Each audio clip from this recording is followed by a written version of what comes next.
Okay, you sent us this stack of material all focused on, well, one of the hottest topics right now, generative AI. It really is everywhere, isn't it? Absolutely. And it's doing things that, I mean, felt like pure sci-fi just a few years back, but it's also raising some pretty serious questions. Definitely. So our mission today is to really dive into these sources you gave us. We want to pull out the core ideas, what it is, how it works, and then really unpack what we're calling the magic, all that incredible potential versus, well, the mayhem, the big challenges, the ethical stuff. Yeah, the sources cover both sides pretty well. Let's see what they have to say. So kicking us off, the material makes a really clear distinction, right, between traditional AI and this generative AI. It does, yeah. What's the fundamental difference they're highlighting? Well, the sources, they frame it quite nicely. Traditional AI is more like, think of it as a master classifier or predictor. Okay. It's fantastic at spotting patterns, looking at tons of data to identify things or, make forecasts. But generative AI, it's really about creation. Fundamentally, it doesn't just recognize stuff. It learns the kind of underlying rules or patterns in the data Ah, okay. and then uses those to, well, generate completely new content, Yeah. stuff that just didn't exist before. Right, so it's not just seeing a dog and saying, oh, that's a poodle. It's like it understands dogness. Exactly. That's the analogy from the source, isn't it? A traditional AI looks at millions of dog pictures, gets amazing at identifying breeds. Yep. But a generative AI, trained on the same images, learns the essence of dog. Ear shapes, fur textures, body structure. Core characteristics. Precisely. And then, based on that learned essence, it can just synthesize a brand new picture, a dog breed you never see before, maybe combining features in new ways. Wow. It really moves from just analysis to actual synthesis, creation. Okay, that's a critical difference. So how does it actually do that? How does it create? The sources mentioned a couple of key model types. Yeah, they mainly point to two, generative adversarial networks, GANs and transformer models. GNs. I've heard of those. They sound kind of complex. They're, well, a pretty clever setup, actually. The sources describe it almost like a game. You have two neural networks. Okay. One's the generator. It tries to create convincing new data, like that synthetic dog picture we talked about. Right. Making the fake stuff. Exactly. Yeah. And the other network is the discriminator.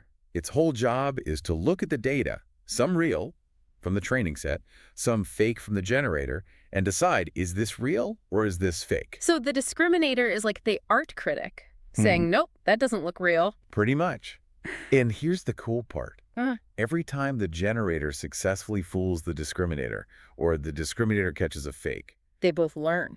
they both learn and get better. The generator gets better at making more realistic fakes, and the discriminator gets better at spotting them. Ah, like an arms race. Kind of, yeah. It's this adversarial process, pushing and pushing, until the generator creates stuff that the discriminator just can't tell apart from the real thing. That's how you get that incredible realism. Okay, that makes sense. It's like competitive learning. What about transformers? The sources seem to link those more to like text AI chatbots and stuff. That's right. Transformers are particularly good at handling sequential data, where order and context are really important, like in language. How do they work? The sources highlight their use of something called attention mechanisms. It's kind of like model learning, which bits of the input data are most relevant when it's generating a specific part of the output. So it pays attention to the important words? Sort of, yeah. It weighs the importance of different parts of the input to understand nuance and relationships. That's why they're so powerful for generating coherent, context-aware text. They're really the engine behind a lot of the large language models we see in, chatbots and writing tools. Fascinating. Different tools for different kinds of creation. Okay, let's switch gears a bit. Let's talk about the magic side. Based on these sources, what are some of the really striking applications they lay out? This is where it gets, well, pretty exciting. Oh, absolutely. The applications described are incredibly diverse. First, text generation. The sources show how these tools can create really human-like text for, well, almost anything. Oh, what? Drafting articles, summarizing long reports, writing marketing copy, even writing computer code or helping developers write code. Tools like ChatGPT come up, of course. The potential productivity boost is just huge. Yeah, I can see that. And the visual side, that often feels like pure magic, like you said. The sources mention things like DALL-E 2, Midjourney. Stable diffusion, yeah. And the example they use is perfect. Typing in something totally wild, like a cat riding a unicorn through space. And boom, you get a unique image, often visually coherent, in seconds. It sort of bypasses the traditional artistic process in a way that's startling. It really is. But the sources emphasize it's not just about art and text, the fun stuff. There are deeper, more impactful uses emerging. Such as? Well, they talk about using it in science, like designing brand new molecules for potential drug discovery. That could massively speed up research. Wow, okay. That's significant. And in manufacturing, using it to design more efficient products or parts. In education, tailoring learning experiences to each student's needs. Truly personalized learning. So it's not just replacing tasks, it's actually augmenting human creativity and speeding up discovery in really complex fields. Science, design. Exactly. And the sources also touch on music composition, even video creation. It seems like almost any field that involves creating something new. Generative AI is starting to play a role. It's finding a foothold, definitely. Okay. Deep breath time. Because with all that power, that magic, the sources definitely don't ignore the other side, the mayhem. No, they spend a good amount of time on the challenges. These technologies bring some serious ethical hurdles and risks. What are the biggest ones the sources flag? Well, right near the top is the potential for misuse, specifically creating and spreading deepfakes. Ah, yes, the fake videos and audio. Exactly. Incredibly realistic fakes that can make it seem like someone said or did something they absolutely never did. And the danger there is huge, according to the material.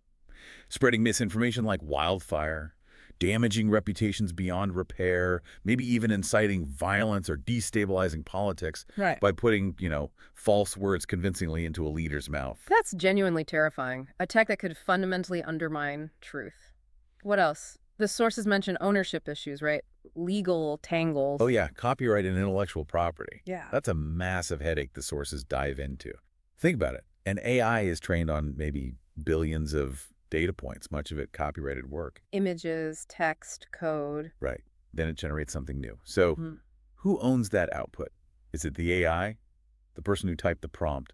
The original artists whose work trained the AI? Those are tough questions. They really are. The legal systems are still playing catch-up, basically. It creates a lot of uncertainty for everyone involved. And another big one the sources bring up, which feels really insidious, is bias. That's a critical point they make. These models learn from the data we feed them. And, well, real-world data reflects our existing societal biases, conscious or not. So the AI learns our prejudices. It can, inadvertently. Yeah. It picks up on those patterns and can end up amplifying them in its output. The sources warn this could lead to really discriminatory outcomes. Imagine using AI to help with hiring or loan applications. Or even criminal justice. Exactly.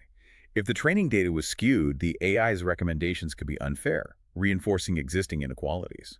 So the AI isn't biased on its own, but it mirrors the biases in the human data it learns from. And lastly, of course, the impact on jobs. That always comes up with automation. It does, and the sources acknowledge that potential for major disruption. Some argue, it could free up humans for more creative, strategic work. The augmentation argument. Right.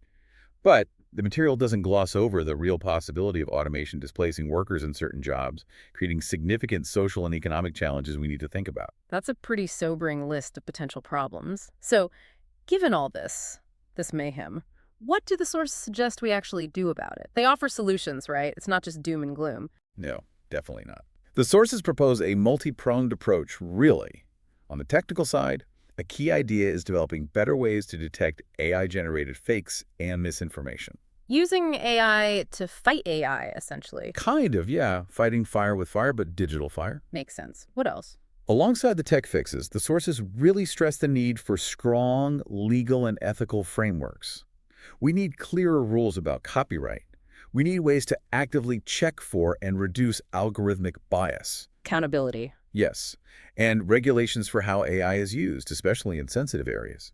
Healthcare, finance, places where errors or bias could have really serious consequences. And it's not just about tech and rules, is it? There's a human element, too. Absolutely. Education and workforce adaptation are highlighted as crucial. The material talks about investing in reskilling, upskilling programs. Helping people adapt. Helping workers get the skills to work with AI, roles that complement the technology rather than just being replaced by it, fostering collaboration. And beneath all that, the sources seem to emphasize just talking about it. Yes. Open, honest conversations among the tech developers, the policymakers, ethicists, the public, everyone. Getting diverse voices involved in shaping how this tech develops and gets rolled out is seen as vital. Why is that so important? To make sure it actually benefits society as a whole, reflects our shared values, and doesn't just serve narrow interests. Okay, so summing up, based on this deep dive into the sources you provided, we've got this technology with just mind-bending potential. The magic, creating, discovering, personalizing like never before. Yeah, truly transformative potential. But it's tied directly to some really significant risks: the mayhem, misinformation, bias, legal chaos, job disruption. That's the picture the material paints, exactly. Yeah. It's an incredibly powerful tool, but its path isn't predetermined. It's not inevitable how it turns out. No. The sources consistently hammer home that its future, whether it ends up being a net positive for humanity, really depends on how we consciously, actively navigate these challenges. It feels like the main takeaway from your sources is that we need both things.